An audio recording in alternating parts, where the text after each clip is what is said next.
Journaliste indépendant, mais aussi chercheur en communication et analyste politique. Divin Chiswaka est avec moi.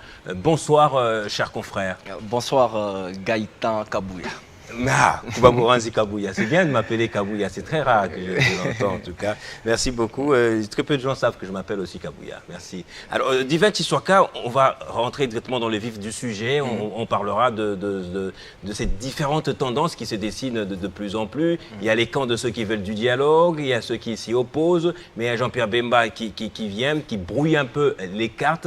Vous allez essayer de nous présenter les enjeux et défis de chacune de ces tendances.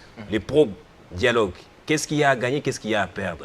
Le pro, ceux qui sont des bellicistes ou qui ont des attitudes belliqueuses, qu'est-ce qu'il y a à gagner, qu'est-ce qu'il y a à perdre? Et ceux qui veulent du statu quo. Allez. Déjà, M. Gaïté, il faut voir cette situation de manière générale. Oui. Comment est-ce qu'elle se présente? Parce que cette guerre nous imposée par le Rwanda, qui aujourd'hui a traîné les fils maison dans la rébellion, notamment Corneille Nangaa, qui s'est allié avec les FC et le M23, et notamment Kabila, qui se retrouve présentement dans cette affaire. Il n'est pas là, il est là en tant qu'ancien chef de l'État. Il est venu parce qu'il pense comme les prêtres catholiques, comme le président Faure Gnassingbé, mais comme tout Congolais aussi qui peut apporter quelque chose à la résolution des conflits. Je ne sais pas, parce que quand je parle de Nanga, ça ne pas déranger. Quand je parle de Kabila, vous essayez de tergiverser, je ne sais pas pourquoi. Mais c'est basant sur le propos du chef de l'État, parce que c'est la personne la mieux informée de la République démocratique du Congo qui a directement cité Joseph Kabila, mais le problème n'est pas là. Le problème présentement, c'est au niveau de trouver des solutions. On ne veut pas rappeler qui a fait quoi, mais on veut plutôt promouvoir une approche qui nous apporte plus de solutions, qui va ramener la paix au plus vite possible. Parce qu'il faut le dire ici, ce qui est important dans tout ça, est que c'est tout le camp, toutes les parties prenantes dans cette crise sont d'accord que la seule sortie reste le dialogue. Maintenant, le problème, c'est au niveau du format. C'est au niveau du format. Tout le monde ou une frange? Parce que Jean-Pierre Bemba, dans tout ce qu'il a dit, sur Top Congo le 10 juin, c'est pas le dialogue qu'il veut apparemment. Quand vous parlez de Jean-Pierre Bemba avec sa sortie médiatique qui vient encore de jeter de l'huile sur le feu, je pense que pour le moment, il faut favoriser beaucoup plus la quiétude. On a beaucoup plus de discours qui favorisent les vivre ensemble et non le discours séparatiste comme ça a été le cas avec Jean-Pierre Bemba. Mais comme je disais, toutes les parties prenantes, parce que si on doit exclure cette dernière sortie médiatique de Jean-Pierre Bemba, sont d'accord que la seule voie de sortie dans cette crise, c'est les dialogues. Maintenant, le problème, c'est au niveau du format. Nous allons au dialogue. Sous quel format? C'est ça maintenant le problème. Et au niveau, raison pour laquelle, là, après avoir consulté plusieurs propositions, notamment de partis politiques, parce que je suis journaliste indépendant, comme je vous ai dit, et chercheur en communication également, il y a eu un plan de sortie de crise proposé par le parti base républicain, parti cher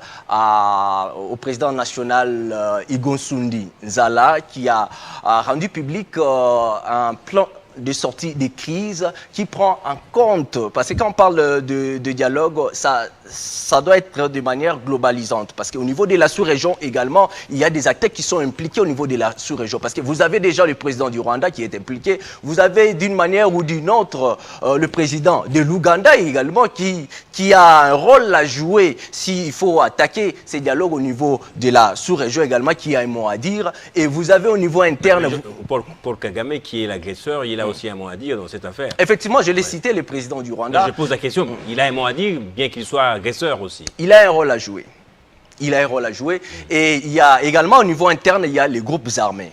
Au-delà des groupes armés, on a également l'opposition armée et l'opposition non armée. Maintenant, là où moi je trouve qu'il y a un problème, parce qu'on veut beaucoup plus favoriser un dialogue qui met sur la table le M23, l'AFC et le Rwanda, également avec la RDC. Mais on a tendance à sous-estimer les autres groupes armés qui ont été pris en compte dans le processus de Nairobi. Donc il faut penser à relancer également le processus de Nairobi, parce que même au niveau de l'Ituri, il y a déjà des rébellions qui naissent. Il y a eu déjà beaucoup de groupes armés. Pourquoi pas relancer tous ces processus pour attaquer un dialogue sincère et transparent. Oui, vous avez évoqué le cas, la proposition de dialogue d'une personnalité dont je n'ai pas retenu le nom. Igo Sundinzala. Igo Sundinzala. En quoi est-ce que ce qu'il propose est différent de tous les pourparlers qui sont en cours aujourd'hui? Parce que les pourparlers de Nairobi ne sont pas morts, les pourparlers de Doha continuent, de Washington continuent, et tous ces pourparlers prennent en compte chacune des dimensions de la crise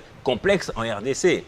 Déjà, au niveau de la sous-région, moi je me réjouis qu'au niveau de Doha, il y a le Rwanda qui négocie également qui est un pourparler avec la RDC, la M23 également. Il y a également cet accord, ces partenariats entre la République démocratique du Congo et les États-Unis d'Amérique et le Rwanda également, dont nous attendons à quoi ça va consister, la recette que les États-Unis vont proposer. Mais si au niveau de la sous-région, il y a déjà le Rwanda et la RDC qui sont autour d'une table. Maintenant, sur le plan interne, le problème est qu'avec vous, si vous voyez avec le dialogue que propose la CENCO, parce qu'on va également parler du camp de la patrie proposé par Martin Fayoulou, si vous regardez un peu ce que propose la CENCO, c'est un dialogue qui a tendance à exclure d'autres parties prenantes, notamment les restes des groupes armés dont le processus de Nairobi a été stoppé. Parce que pour le moment, il n'y a plus de négociations. Depuis que l'M23 a claqué la porte, tous ces groupes armés sont restés. Maintenant, moi, je crains que dans l'avenir, ces groupes armés... comme un super groupe armé, ça c'est vrai, il faut le dire. Mais ces groupes armés qui restent... risquent de se sentir un peu marginalisés et de se révolter un jour pour dire que voilà, ils ont pris en considération les revendications du M23 parce que le M23 a attaqué Goma, a attaqué Bukavu. Nous aussi, si nous voulons faire attendre notre voix, nous devons attaquer une vue de la République. Et d'ailleurs, c'est ce que je ne fais pas l'apologie de ce que font les groupes armés, mais j'essaie un peu d'analyser tous ces faits-là.